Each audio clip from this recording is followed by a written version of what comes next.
everybody. Welcome to this episode of Mind the Gap, making education work across the globe with me, Tom Sherrington, and Emma Turner. Hello, Emma. Hello, Tom. I'm very excited because I've got a fantastic guest tonight. Oh, yeah. So we're both really thrilled to be talking this evening to Diana Osagie, who is a bit of a legend in the school leadership world, really well known in the UK, and someone who we were head teachers in the same local authority in London for about a year, and then, or just maybe, I can't remember. I was sort of so new to it, and you'd been there for a while, but so we have lots in common in that area. Yes. So Diana, welcome to our podcast. Oh, it's good to be here. I've been looking forward to this, so thank you for having me. So there's so much to talk to you about. I've been revisiting this book. I'm going to show it on my phone for those of people who have the YouTube, which is the Courageous Leadership, which I have on my phone on Kindle. It's just, I really love the whole style of it. I mean, there's a lot of, on my shelf here, kind of, let's be honest, some fairly dry leadership books up here. Yeah. And I honestly... Those, Tom, some of those are drier than a Rivita with a Campari chaser. Well, Campari chaser, I love it. Rivita with a Campari chaser. and you sort of start it off by sort of saying, if you want a lot of leadership theory, well, Google it, because I'm not doing that stuff. Exactly. So there's my get out cards, I am not doing, I can do leadership theory, but who wants to, so no. When you're doing your masters, do it then. Other than that, I'm not doing it anymore. So you just sort of tell these stories of sort of, you've got this lovely sort of set of 7 sort of statements. Courageous statements, yeah. Yeah, courageous statements, and then and each one has this. It's also steeped in anecdote, and you get this amazing sense of someone who's just being in there, in the thick of it, doing the job. And so, what's your response been to the book? How have you had? It's gone really well. I mean, I think it was first published in 2018, I think.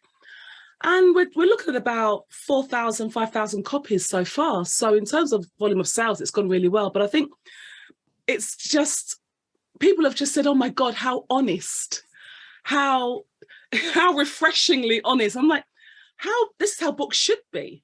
When I was head, the last thing I needed was someone to tell me, be confident.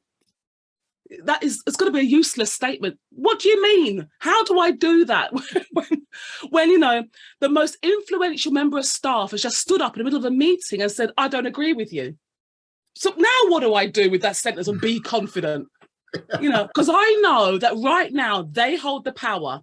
The whole staff and I'm going to watch this play out between me and them. They don't agree with me. What are you going to do about it? And I've been head 6 weeks. Be confident, it's not going to help. Be resilient, be an authentic leader. What do you mean by that? So that's why the book was, this is my version of be confident. Yeah. That's interesting. You had this video, I watched a video, which is on one of your, a quick clip of you doing some of your leadership stuff, which we'll talk about in a minute. But that's one of the things you say in there. You say, I love it. To me, this is classic you. It's just like you just spread it out straight away. So you say, let me tell you one thing, you're doing it wrong. and I was like, and then you say, what you mean is confidence is an outcome, not a feeling. Yeah. Confidence is not a feeling. And if you wait until you feel confident, one, you're going to miss the moment when you should have moved.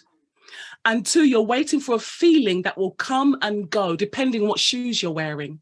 Because I've got shoes that make me feel confident. I've got jackets and dresses that can make that feeling come back. Nothing to do with confidence whatsoever. That's just how I feel. But, if my shoe heel breaks, that confidence feeling's gone out the window. So confidence is nothing about your feelings. It's about the actions you take prior to the day of battle. Whatever that battle looks like. So if that battle is taking your driving tests, the fact that you rock up, I feel confident, it's got nothing to do with anything. Have you taken the appropriate action to the appropriate quality or depth, the appropriate number of times? If you have, then you can step into the stance of confidence. It's a place that you occupy. It's a stance. I might feel dreadful because that morning my husband just walked out on me, but I know how to deal with this meeting because I've practiced this. I know what I'm doing. How I feel, it's got nothing to do with my confidence level. But when we conflate the two, we end up trying to do headship, trying to do leadership from this mythical place of confidence. We've been sold a lie. And I put it, I'd say like, you know, in those adverts when you spray Lynx after, you've done this, Tom, haven't you? You spray Lynx aftershave on yourself and you think all the women are going to come flocking, right? Because you now smell of like Lynx Adonis, right? Because you smell so-and-so, so therefore you feel confident. If you've not had a bath that morning, what you've done of this is not going to help. You've not taken the appropriate action to the appropriate quality, to the appropriate amount of times. Do you get me? So how you feel about your aftershave is not going to help you in terms of being confident. So that's just one of my things. When I say to people, you're doing it wrong. I love that, Diana, because you say as well that confidence isn't something that you feel, it's something that you get from exactly the it's experience, an and exchange. it's so refreshing. It's an exchange. It's almost like you buy it. You have to exchange three things for confidence: the appropriate action, to the appropriate depth or quality, the appropriate amount of times. If you get your side of the exchange right, you can have the stance of confidence, and no one can tell you different. It's not about what you feel or, you know, well, so-and-so said I should be confident, so I feel like I can do it. Those are feelings. They're valid. They have their place. But when it comes to leadership, I don't rely on my feelings. Otherwise, I will flop because my feelings change depending on who's won the football that weekend. Well, one of the feelings that you talk about a lot in your book, it certainly is this. I love this roar. You talk about having this roar, like, and how you need to how you kind of need to. Yeah. And quite honest about a couple of times sort of letting the roar out like too soon or kind of nearly and then just saving it. But it's like, so you're someone who comes across, even in your writing, but certainly in person, is like someone who's got like a roar, like a massive energy. And how do you feel like, because that tends to sort of project a kind of confidence, but what you're saying seems to be saying is that you have to kind of work with that and use it more strategically. Yeah. So that's my personality, which works or doesn't work depending on what context. So there are some schools where I would make a mess of it. You know, there are other schools where I would be the hero. That's my personality. My confidence doesn't come in my personality. I'm confident at school leadership because I have done the reading. I have worked with some very difficult people. I have worked with some phenomenal people. I love young people. And there's not much I wouldn't do to get a young person through the education system. So that's what makes my school leadership successful, the ability to work with, through others and by myself, the ability to remain human first, leader second. Those are the things where my school leadership ability comes from.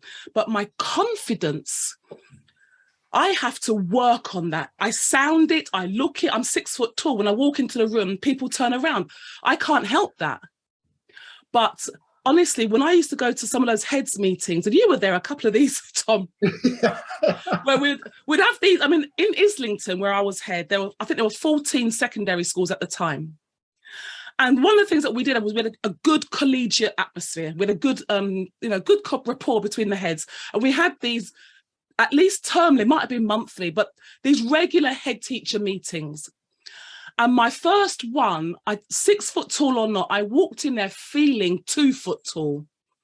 And I always felt like I was to apologize for coming into this room, because I felt like I didn't have the gravitas to sit at this table. And I sat down and I sat next to a fantastic head. He was head of St. Aloysius, and I can't remember his name now. It was old anyway. He was really old. Tom, that was it. It was old, right? But I mean it in a respectful way, because he was wise. He was like an owl in a suit. He was so old, but so wise. And he goes, "Come and sit here." So I sat next to Tom. And literally, I just did what he did. I followed him. I just watched him and I listened to him. He was a wise old sage. But I felt almost apologetic for coming into this room and sitting with these people who knew how to run schools. And I was just learning. Yes, I was appointed head teacher, but I was at stage 1 and these guys were at stage 10, 11, 12, you know? Confidence, if I went by my feelings, I would have left that room and never came back. But I began to read, network, listen, learn, make mistakes, mess up, come back. And from just doing it over and over again and not giving up and listening to wise old people are good. They're very, very useful because they've lived life, you know, and when someone's lived life, sit at their feet and learn. That's what I did. That's so interesting, Diana, because there's such a race at the moment to get into leadership early. And I don't know what your take is on that, but I totally agree with you that I learned my craft in headship from heads with lots of stripes down. Lots of stripes, yes. And there's almost no replacement, is there, for just that length of service in leadership? Yes. I mean, I did 10 years as a deputy, 5 key stage 3, 5 key stage 4, just at the chalk phase. I don't think I left school for any kind of CPD during those whole 10 years. We were just flat out trying to turn this big school around. And my head, who was a phenomenal guy, this was his maybe 3rd headship or so. He was just one of those guys that grit their teeth and get it done. And I learned how to grit my teeth by watching how these things are done. And honestly, if I had done, 2 or 3 years as deputy, then got my headship, I think my hair would have fell out. I'd have had eczema. It would have been awful because you just don't know enough. You haven't been through enough. There's too much to trip you up. There's too much you don't know yet. And when you've got young people's lives in your hands, the kind of headships that I do, where young people, if you don't turn this around, if you don't step into their life, they will lead a completely different existence if you don't get it right. So you haven't got enough time to keep on making mistakes. There are young people who are desperate for you to get it right for them. You know, I think it's interesting you said, which really resonated with me, and it's like, it's one of the things I think I got wrong. And you say this in your book, but about you sort of were doing headship, kind of thinking you didn't need much help, and you had this guy who supported you like once a term, but you needed someone closer who you could. This is the key thing. You could be totally honest with, and talk and closer to help you offload, and I think that's so important. And I feel like, you know, because you can offload on you at home, but you need that kind of neutral person who can just. I'm so interested in that. Is that something you do for people now? Like, yes, in that role? Absolutely. I mean, I put it like this. My sister, my baby sister, she's a surgeon. She wasn't allowed near a patient for surgery on her own for 3 years.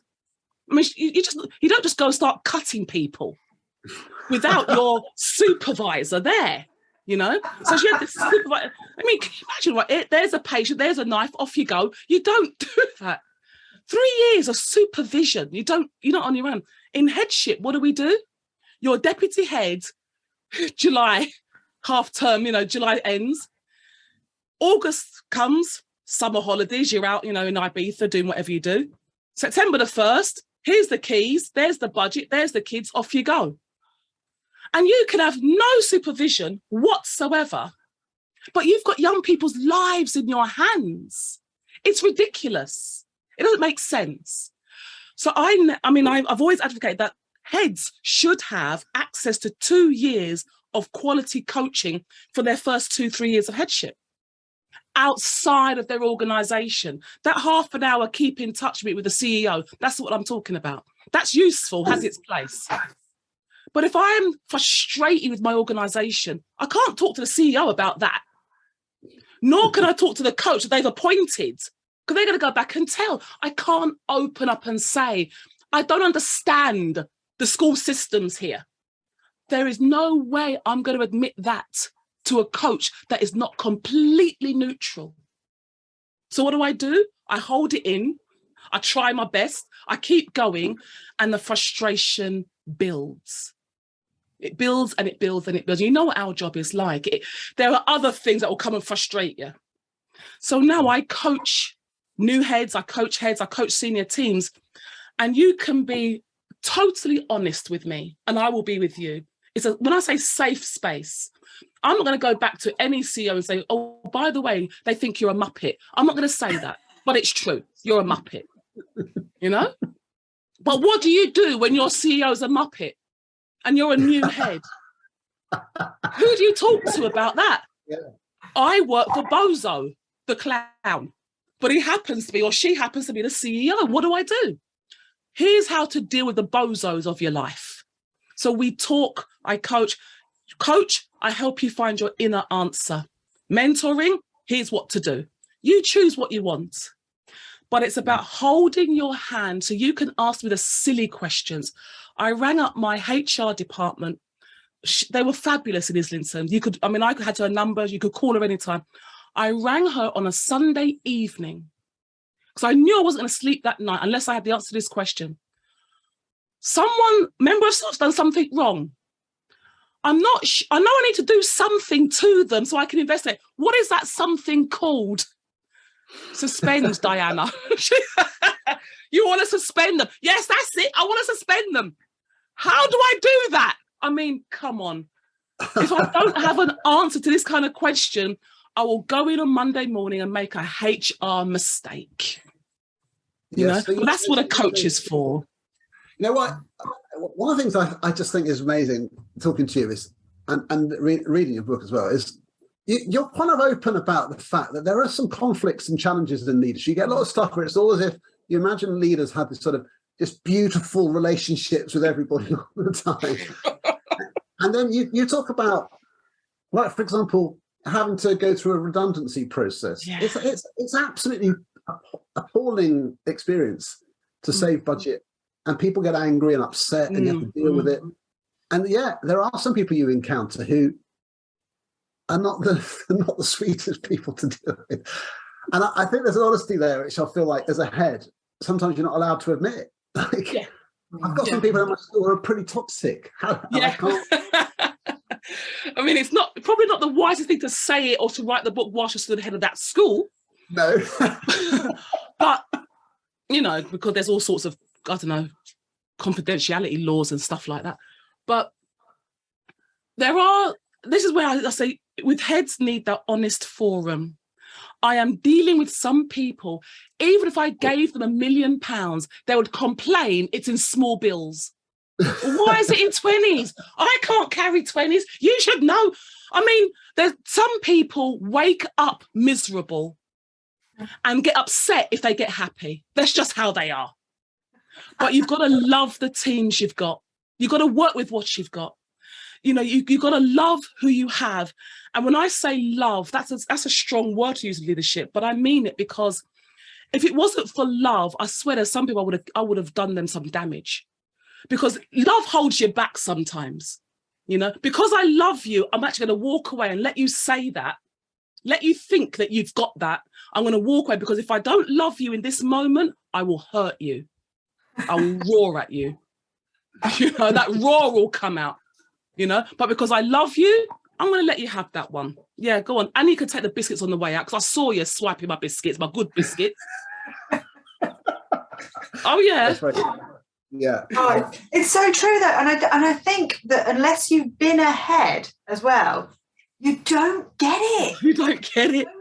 You don't get how many people are bringing so many different things to the table that you're not allowed to talk about, or you can talk about, or you can talk about this person, but not that person, and you take on the weight of everybody else's responsibilities in the school, which is a real privilege and can be a joy, but also you're just thinking, well, what am I meant to do with this now? And I was really lucky because I was a co-head, so at least we got each other and we could show what do we do now. But I think the the support and the advice and the guidance you provide is so necessary for leaders who, as well, might go into headship thinking all is rosy in the garden, get in, go, oh yeah, Ooh. The second bit of advice that on this video I've been watching today, where the first one was about, confidence is through actions. The second one was, you're not doing it by yourself. And no, that's dangerous. Oh gosh, that's bad. But I always say that's bad behavior. You really shouldn't assume at all that you can run this organization by yourself. And it's dangerous again, because we go back. We've got young people's lives in our hands. Their futures depend on us being stable, being normal, not making a mess of it. And there's not, I think when you think of like a great orator, let's think of Barack Obama, for example.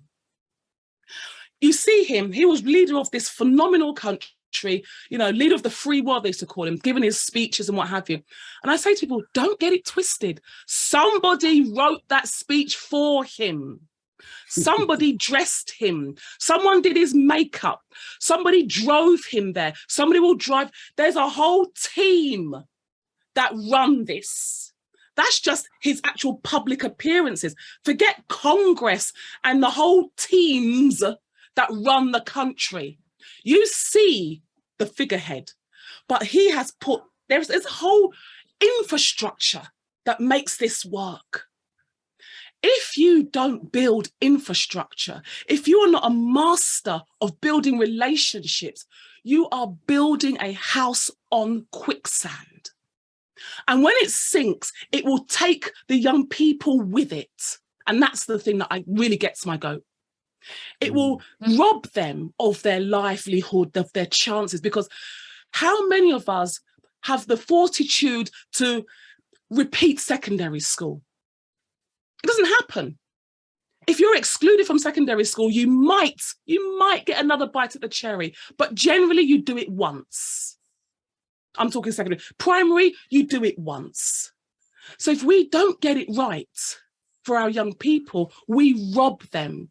And because all young people go through school, we rob the nation of their next set of great citizens. That is criminal. So there's you trying to run a school by yourself. That's just naughty. And you shouldn't do it. It's great. So as I'm listening to you, I'm thinking, I want to go back in time and have you coach me. I want to go back in time and coach me, because some of the mistakes I made, I think, oh, Diana, really? What were you thinking? It's cringe-inducing. Well, I want to ask you about this thing. I'm so fascinated by this. You've got lots of programs on your website and courageous leadership programs. So one of them is you've got this Academy of Women's Leadership, which just sounds so interesting. And one of the programs there is called the Mahila program. And I looked that up in case, and and you actually explain it in the stuff around it. It means woman in Hindi. In Hindi. And so what's this? So I'm here I am, and I was a head teacher and not a woman. So I'm thinking. So I'm interested in the motivation. Like, is there something that you feel like you've met lots of women who need you support, and this is a particular sort of it's one of those things, because I set up the Academy of Women's Leadership. I set that up during the second lockdown because I was bored, and Boris could only go out for an hour. So I was at home, and I was just like, okay. I've been coaching women for a long time, but I found that I'm repeating myself because they were going through the same sort of issues, just in different contexts. So I thought there's got to be a way of coaching en masse, but it was more than coaching. There are things that you are not taught as a leader, but you're expected to know, to be a master of, and to be able to teach others. Things like which course, MA, MPQH, whatever, teaches you how to have difficult conversations. They say, just grab the metal, or just be confident. Stop saying be confident. What do you mean by that? What do I say? What do I do when they get up and walk out my room? What do I do when they slam their hand on the table and shout at me? How do I handle those difficult conversations? Now, everyone in leadership, male or female, you're going to come across those. But when you are a woman at the leadership table, there's a gap. And women will understand this gap. And men may have it too, but let me tell you about this gap. Your CV says you are competent. You've got your course, you've done this safeguarding, you've ticked all the boxes, MPQH, MA, CPD, done it all. So I am competent. My CV says I've done 15 years or 20 years of service. I can do this. My heart says otherwise. When I look at the application form or the person spec, a woman will look at it and she will go down and try and tick everything. And if there are 2 things on that person spec that she hasn't done or can't do, she's not applying. When I looked at my husband, I said, I just tested it out on him. Go through this. He's a teacher as well, an assistant head. 40%. He goes, yeah, I'd go for that job. I could wing the rest. 40%. He's about to wing it. I'm looking at 95% and I'm worried that I can't do 5%. So I may not even put an application in. And I began to think to myself, when you are leading as a woman at the top table, there's this gap between competence and confidence that's got to be closed. That's what the academy does. We teach you the stuff that's in that gap. The things that you don't learn on CPD courses elsewhere. There's no homework, reading, writing, whatever. It's just once a month, a Saturday morning, 12 modules. When you've gone through all 3 of them, one of the modules is called How to Manage Up. I call it How to Manage Your Muppet Boss. Right? Who teaches you how to manage your boss as a Muppet? How to manage in a crisis. It's all kicked off, right? You were expecting 39%, you got 3 or whatever. It's kicked off. What do you now do? Guess who wrote that module? Guess who teaches that one? That's my module. This is what you do when it's gone nuclear. Yeah. When you know these things, you've been taught how to handle leadership. You will apply for roles where you think, oh, before I couldn't apply, but now I will and I can. I'm not saying, and the final one is about criticizing yourself. Women, we have this internal narrative. Oh, my bum looks big in trousers. Oh, I can't leave the house without makeup. Oh, I'm too short. Oh, I'm too fat. I'm too tall. And it just goes on and on and on. It's a narrative that is just negative. But because it's in our voice, we live with it. We say sorry for things we haven't done. Yeah. Oh, I'm sorry. Can I just say, I'm sorry. Have you got 5 minutes? We apologize for coming into the room. Oh, I'm so sorry. I didn't realize you were in here. You haven't done anything wrong. Stop apologizing. Men don't do that. When I said to my husband, talk to me about your internal narrative, he went, the football's on, love.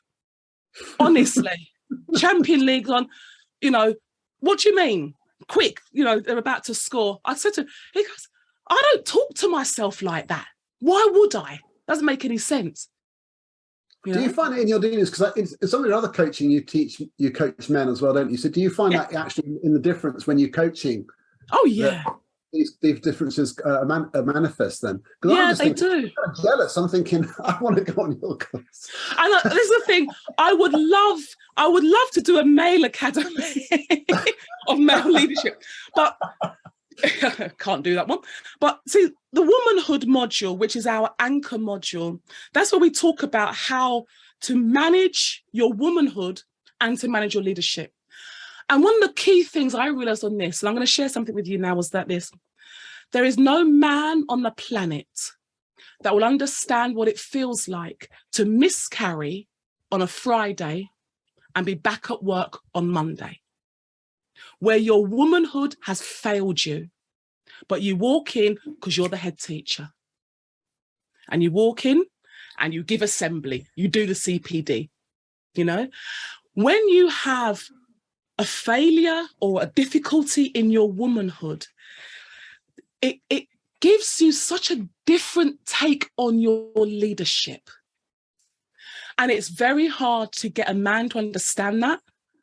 And also it's hard for you to understand, how do I lead successfully and effectively and victoriously from this place? And I think you have to be taught. It's not something I can relate to at all. In that, it's not something you can relate to. But I'm actually speechless because I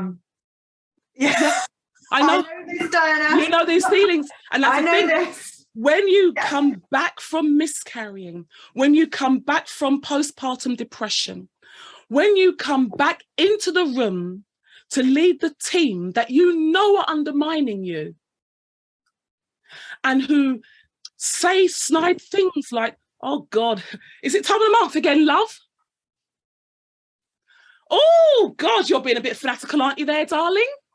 They would never say that to a bloke, never, because it wouldn't be right. How do you lead successfully and flourish and love people from that stance? That's what the Academy teaches women to do. I wish it wasn't necessary, but it is. And it is indicative as well of the fact that we're a female-dominated profession, yet there are still so many gaps that aren't filled by women. Where it's full of women. And that the Teacher Tap survey, where it asked people, where do you see yourself in the next 5 to 10 years? The gap between where women saw themselves in 5 to 10 years and where men saw themselves in 5 to 10 years in terms of the position of seniority was so stark. It was stark. So yes, there are as many differences between women as potentially there are between men and women, but the fact of the matter is that the difference is there, and unless people are providing the support and the challenge and the motivation to try and close that gap, then it won't close itself, will it? That's the thing. We have left it alone for a bit, and it's not closing itself. And when I was working with some organisations, and I said to them, "Tell me about your gender pay gap. You know what? Why is it there? Why do you have one? This is ridiculous." I got really upset. You know, I'm like, and they're like, "Oh, well, we're working through it." That's a load of rubbish. There's the post. Pay them equally. What's your problem? Because if you don't be intentional, if you're not intentional, these gaps remain. They just widen. We see it with our young people. For some reason, if you have that free school meals thing in your life, like I had when I was a young person, if you're not careful, you'll end up in set 5 or whatever. If you're not careful, if you're a white working class boy, there's something that will, and we've got to intentionally close these gaps. The same thing with female leadership, the same thing with any group of people where there's a gap. And I say this, diversity is your advantage. It's not your tick box. It's not your, "Oh God, we've got to comply. Right, quick, find a black person. Oh no, we ain't got nobody with one leg. Oh no, there's no one disabled." No, when you pursue diversity in all its forms around your leadership table, you bring advantage to your organisation. You do. You do. But then we don't do diversity and we're not silly about it. I don't want you to fill the table with people who can't do the job, but because they tick all the boxes. So therefore, you need to have this equity thing going on. Some people need a taller box to see over the fence. Some people don't need a box. They can see over the fence. They're 6 foot like me. You know? But when you work as well, then, that when you're, because you can do so many things, it's hard to keep track of it all. I've got a streamline at some stage. I know it's one of the things that you do is to sort of give advice to schools about their diversity, inclusion, and I guess that's to do with student issues, but also recruitment and other things. What sorts of challenges are people reporting to you? Where do they find it hard? Some schools or some organisations are still saying, we don't know. We always get the same kind of applicant. We don't get diverse fields to recruit from. And I say to them, be intentional. Yeah. If you always shop in Tesco's, you're not going to know what, those proper cheeses taste like, because they've got Tesco cheese. You've got to go to Waitrose, haven't you? Now, there's no Waitrose in your town. You've got to move. Do you see what I'm saying? If you always advertise in the same place with the same language, the same keywords, wanted, dynamic, outstanding, vibrant, wonderful person to come and work at our school. Wanted, hardworking person. Is that you? If you don't diversify your intention, you're going to get the same results. Of course you are. So people say we don't have a diverse field. That's because you're not intentional about your advertising. And I see this in the flex space, Diana, because people, especially in very senior roles, are still slow to embrace flexible working. Yes. And so if you don't offer different ways in which to work, you're only going to have certain people with certain life stages or life, Yeah, that's it. Actually working in that role. If you don't offer different ways of working, you're only going to get one sort of person who's able to work in that role. In that way, exactly that. And what do? You design out diversity, and you are designing out advantage. Yeah. It doesn't make sense to not have a diverse team in all its forms. It doesn't make sense, but that takes effort. Oh, but we're busy. And okay, I tell you what, let's have one person in charge of that. So, you do diversity, you be the EDI person, right? And so we can get on with our job. No, I'm asking you to consider your culture. Culture is defined simply as how you behave when no one's looking. There's no accountability coming your way. What is the default behavior of your organization? So you talk to me about inclusion. You talk to me about we're one big family. Yeah, okay. Let me just point out a couple of things to you. You still a family now? Oh, I'm not an EDI expert. Oh, there are people there who've been working in this field before it was fashionable. 20 years serving hard in this field. I'm just a woman that sees things and says it as it is.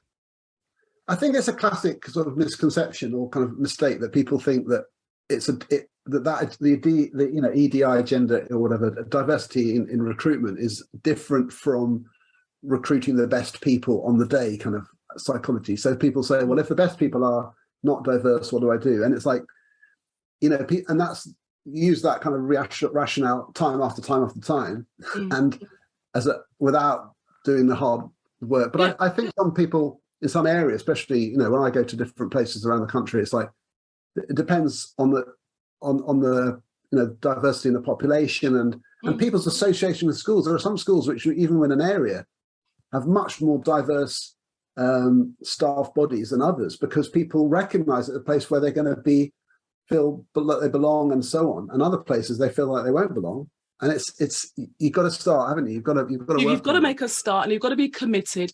And it is. And I say to them, are you ready for a 10-year journey? Most people don't think in that in terms of that kind of longevity. This is not a 1-year school action plan. We're talking about building a culture over the next decade. Are you ready for that? You won't be here when the fruition of this really comes to pass. You'll be long gone. You'll be in another headship by then.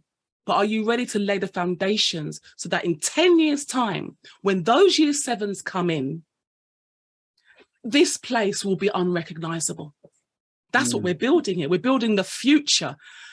Now, you're being a bit fanatical, Diana. You're going a bit far, love. It's not, though. It's building legacy, isn't it? It is. Before you've left. Build your legacy before you leave. Lay the foundation of your legacy before you leave, and then you can write the book afterwards.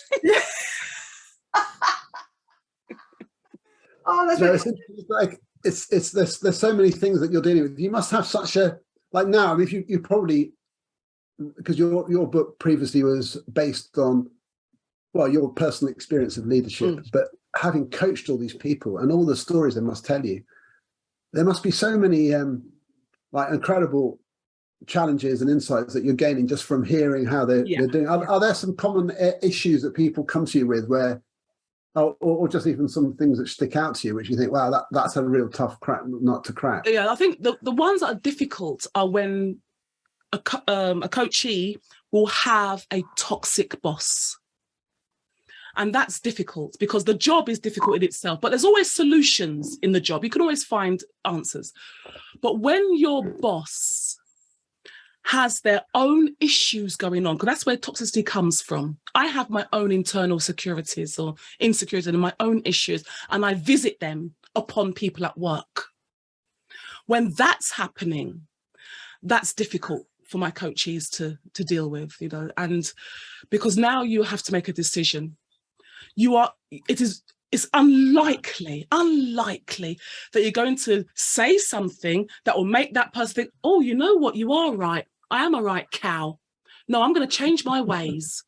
That is so unlikely. You're asking them to make a life-changing decision based on your 1 hour coach with me, not going to happen. So when you're faced with that kind of situation now where you've got a boss who is toxic, not just difficult or stubborn, you know, but a toxic muppet, that's really hard.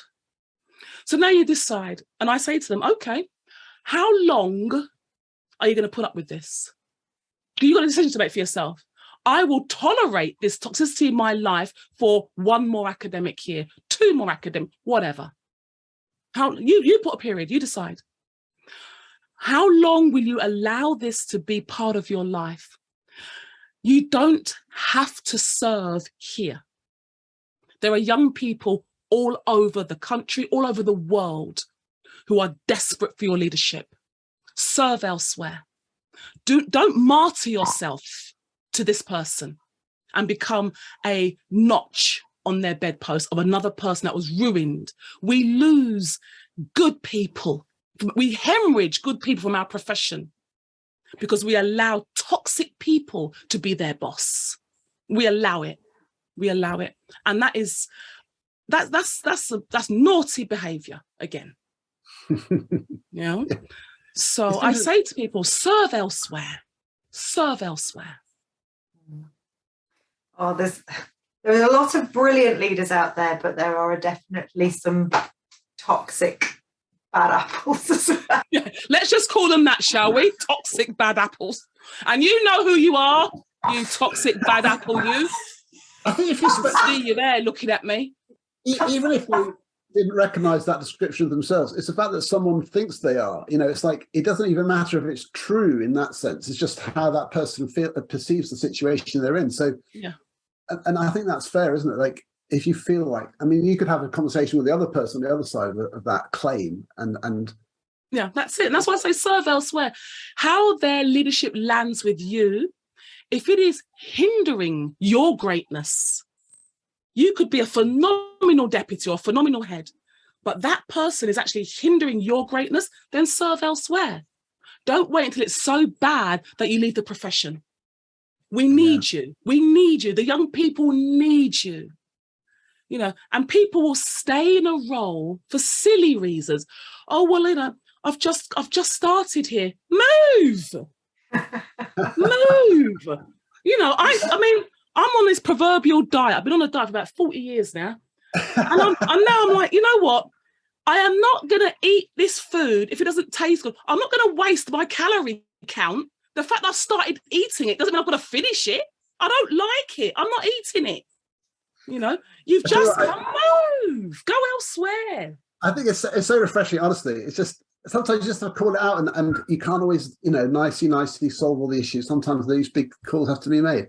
Yeah. I'm conscious that we're going to run out of time soon, so I wanted to share this, because to me, when I came across this page, which is I managed to screenshot it. Yeah. It's like halfway through the book, and I love this because it's so funny, because you're sort of saying, just checking in, like you sort of check in with your readers to see, have you got, are you understanding what I'm saying so far? And this is what it says. It says, okay, so the courageous leaders are not superheroes strutting around with their pants on outside of their trousers. They are quietly resilient. They are masters at building relationships. They are advocates for those with small voices. They are lovers of justice. They are pursuers of the potential in others. They are not afraid to cry, but steadfast in their resolve. Just checking we're on the same page. I had to think, yeah, like, it's just, That is just so awesome, because I was thinking, yeah, I'm totally with you now, because that's the message you're giving people. It's really like from the heart, but really is located in a kind of place of, I don't know, deep experience. And I say to people, you don't have to be like me to take the title of being a courageous leader. You'd have to be 6 foot tall and, you know, confident in your output. Some of the most courageous people just speak rarely, but when they do, the whole room stops, listens, because their words carry such weight and value. When they contribute, it changes your life. They might contribute just once in the entire CPD meeting, but when they do, something triggers and it changes everything. So they are just resilient. They don't go away. They don't go away. They change lives. They change lives 1 at a time, 10 at a time, but they know who they are. I'm yet to find someone who can change my mind about who I am. I know who I am. I'm not still trying to find myself. I've done that work. So now I can be secure and lead schools and coach others and advise others. If I'm still trying to find myself, I've not finished yet. You know, I am still learning. Oh God, yeah, I'm still learning, I'm still growing, but I know what Diana Osagie's purpose is on this planet. I'm not shaky in that line. I've got clarity about myself. And so there are things I don't do. I don't write the timetable. That's not part of my purpose. I ain't doing it. You know, I don't do data.